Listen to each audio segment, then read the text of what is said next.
You have probably seen headlines like RBI injects 1 lakh crore through open market operations or RBI sells bonds to absorb liquidity. So what are open market operations?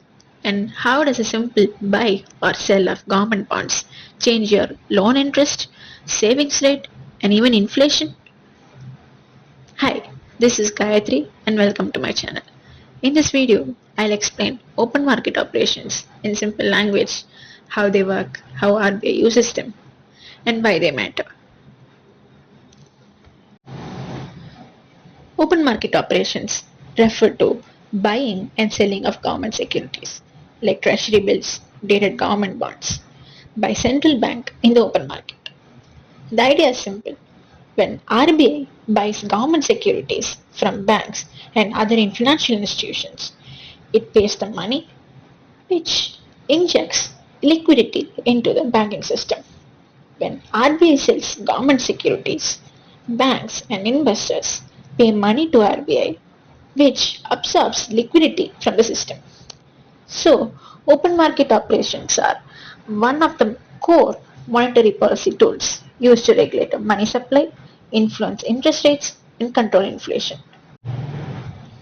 The main objectives of open market operations are when there is too little money, RBI buys bonds to inject cash. Where there is too much money, RBI sells bonds to pull out cash. So it manages liquidity in the banking system. By adding or removing liquidity, RBI influences rates like overnight call rate and repo rate, which then affect loan rate for us.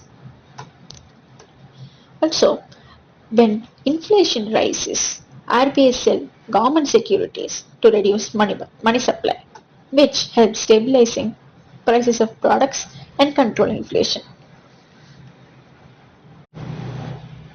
Let's see how open market operations actually work with a simple example. RBI announced that it will buy 50,000 crores of government bonds through an auction. Banks, primary dealers, and other eligible participants submit bids through RBI's electronic platform. Then RBI purchases those bonds worth 50,000 crores from banks.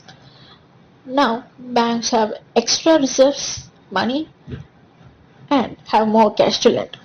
This increases money supply in the market, in the economy. With more liquidity, short-term interest rates tend to fall. If RBI instead sells 50,000 crores of bonds, banks pay RBI.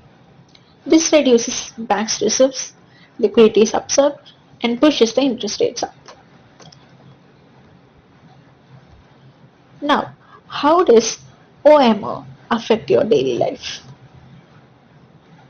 In general, higher liquidity in the system means lower demand for loans, which lead to lower rates, while reduced liquidity leads to higher rates.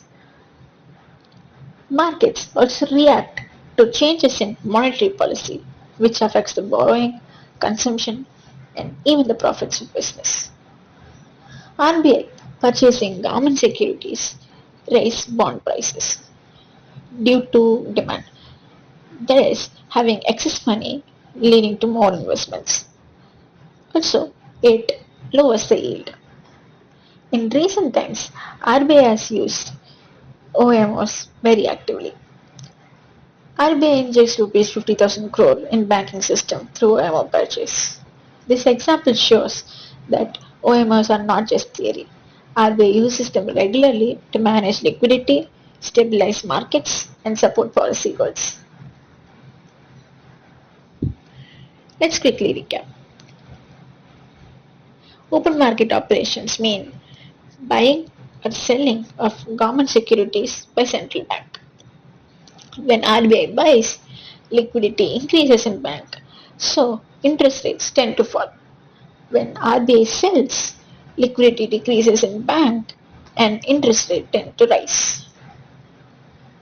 OMS are quantitative monetary policy tool for RBI.